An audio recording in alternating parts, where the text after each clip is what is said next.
E se eu te dissesse que a maior ameaça ao seu casamento não é a infidelidade, não é a falta de amor, nem mesmo a comunicação, é algo muito mais silencioso que se infiltra em muitos relacionamentos. Hoje nós vamos falar sobre a verdadeira causa financeira do divórcio, aquela sobre a qual quase ninguém se fala. Agora imagine construir uma vida inteira ao lado de alguém, um lar, um futuro, projetos em comuns.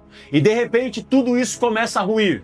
Não por grande traição, mas pela pressão constante do dinheiro. Não é uma cena de novela, não é uma briga explosiva, é a conta que não fecha, é o cartão de crédito que nunca esvazia, o padrão de vida que cresce mais rápido do que o salário. Milhões de casais enfrentam essa realidade todos os anos. Os números confirmam. Em 2023, o Brasil registrou mais de 440 mil divórcios. A duração média foi de aproximadamente 14 anos até a separação. Em mais de 80% dos casos, o processo foi judicial, o que significa desgaste financeiro e emocional dobrado. E no pano de fundo, a inadimplência das famílias bateu 30,4% em agosto de 2025, o maior nível já registrado em todos os tempos. 3 em cada 10 famílias estavam com pelo menos uma conta em atraso.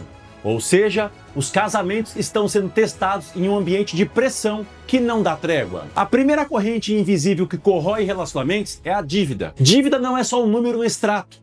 Ela é um peso emocional dentro da sua casa. Muitas vezes aparece disfarçada. A briga não é pelo jantar fora, é pela fatura do cartão estourada. Não é pelo celular novo, é pelo financiamento que já consome metade do orçamento. Já vi história de casais jovens começarem a vida juntos, carregando dívidas de faculdade, empréstimos e cartões. No início parecia administrável, mas em pouco tempo os juros cresceram mais rápido do que a renda. A prestação da dívida se tornou maior do que o aluguel. O resultado? Culpa, ressentimento, silêncio e a sensação de estar preso em um buraco cada vez mais fundo. Pesquisas mostram: casais endividados têm até 3 vezes mais chances de se divorciar nos primeiros 5 anos. E não só são os jovens. Muitos casais de meia idade também carregam dívidas. Às vezes por ajudar os filhos na faculdade, às vezes por tentar manter um padrão de vida que já não cabe mais no orçamento. Esse tipo de peso, mesmo quando nasce de uma boa intenção, pode virar uma fonte de cobrança e desgaste. Dívida é como uma goteira no teto. Parece pequena, mas se não for cuidada, destrói toda a estrutura. O segundo fator é o custo de viver juntos. Manter uma casa é caro e nem sempre as contribuições são equilibradas. Imagine um casal em que um ganha 8 mil reais e o outro 3 mil. Ambos querem ajudar, mas a desigualdade aparece. Um sente que dá mais do que pode, o outro sente que nunca consegue acompanhar. Essa diferença, quando não é conversada, vira ressentimento. E aí entra a chamada inflação do estilo de vida. Dados do IBGE mostram que, em média, 35% da renda das famílias vai para a moradia, 17% para a alimentação e 10% para transporte. Quando somamos a saúde e a educação, sobra pouco para reservas e investimentos. Mas a pressão social empurra para cima. Trocar de carro, colocar os filhos em escola particular, viajar uma vez por ano.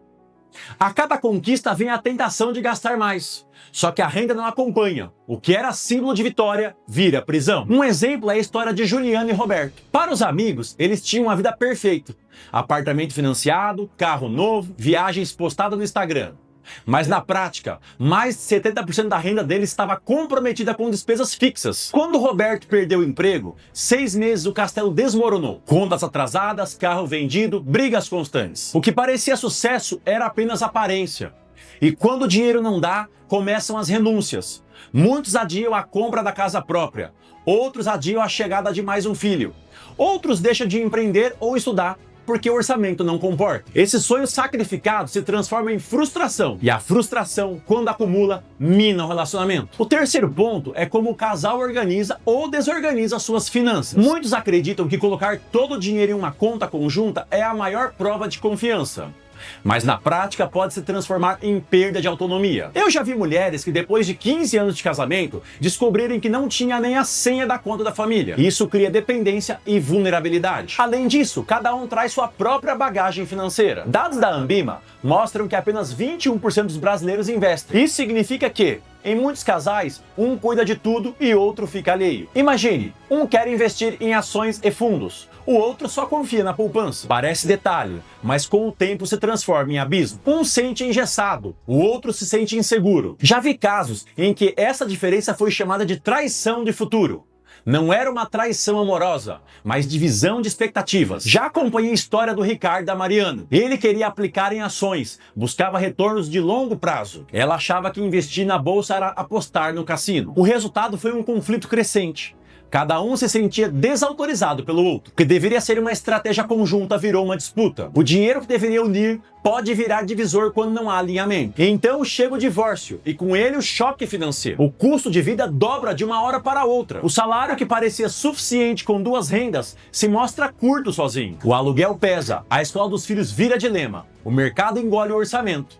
Além disso, existe o peso do processo. Um divórcio consensual em cartório custa entre 500 e 1.500 reais, mas a maioria vai parar na justiça. Custos que facilmente ultrapassam 20 mil reais. O CNJ mostra que processos litigiosos podem durar de 1 a 3 anos. Nesse período não é só dinheiro que se perde, é tempo, é energia, é saúde emocional. E ainda existem os custos invisíveis: pensão alimentícia, mudança de residência, duplicação de despesas. Uma família que antes vivia em um apartamento precisa sustentar 2 lares, 2 contas de luz, 2 geladeiras cheias. É literalmente reconstruir a vida do zero. Mas apesar de tudo isso, existe um caminho para evitar que o dinheiro não seja o vilão do casamento. E esse caminho começa com conversas francas sobre o dinheiro. Falar de finanças não pode ser tabu. É preciso abrir espaço para conversas honestas sobre salário, dívidas, sonhos e medos. Não como acusação, mas como construção conjunta. Casais que falam sobre o dinheiro criam laços mais fortes, porque entendem que estão no mesmo time. Um exemplo é o chamado date financeiro. Você gostou, né? Date financeiro. Anota aí. Uma vez por mês, o casal separa uma noite para revisar as contas, alinhar os objetivos e falar de preocupações. Não é só sobre boletos, é sobre o futuro. É o momento de perguntar: estamos indo na mesma direção? Esse hábito simples, mas poderoso, cria parceria, fortalece a confiança e evita surpresas. Outro ponto é o acordo financeiro. Pode ser feito antes ou durante o casamento. Não precisa ser contrato em cartório, mas precisa ser claro. Quem paga o quê? Como dividir as despesas? Como lidar com as emergências, como investir para o futuro. Essa clareza previne ressentimento. É como alinhar o mapa antes da viagem. Evita que no meio da estrada um queira ir para o norte e o outro para o sul. E por fim, empatia financeira. Cada pessoa traz para a relação a história da sua família. Alguns cresceram em casas onde sempre faltava. Aprenderam a temer a escassez. Outros cresceram em ambientes de abundância, onde gastar era natural. Para uns, poupar significa segurança. Para outros, gastar significa liberdade. Quando essas diferenças não são reconhecidas, cada decisão vira briga. Mas quando existe empatia, elas se tornam um complemento. Um traz prudência, o outro traz coragem.